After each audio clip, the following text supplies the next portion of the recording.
इन शेरों के खालिक जनाब कैस रज़ा को मैं गुजारिश करूँगा कि वो स्टेज पर आ जाएं, अपना कलाम हम आपकी नज़र करें। अस्सलाम वालेकुम।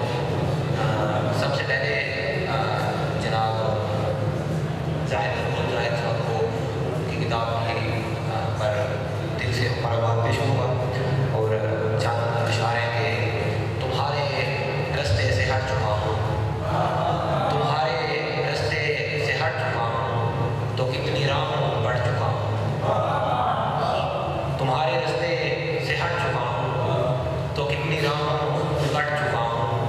मेरी गज़ल खुदकुशी करेगी, मेरी गज़ल खुदकुशी करेगी, शके को शरबत को रट चुका हूँ। तुम्हारे दिल में समा सकूँगा, तुम्हारे दिल में समा सकूँगा कि अब मैं इतना सिमट चुका हूँ। ये इश्क जितना हुआ ज़्यादा उसी तनासब से घट चुका हूँ।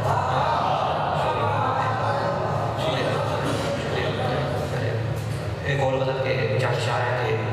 यूं सब कुछ देख कर भी देखता कोई नहीं है, यूं सब कुछ देख कर भी देखता कोई नहीं है, सो हम पे बोलते हैं बोलता कोई नहीं है।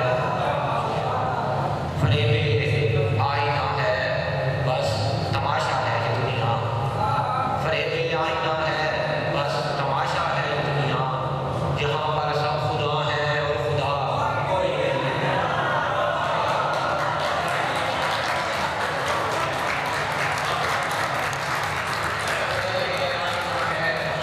बस तमाशा है ये दुनिया, फरेब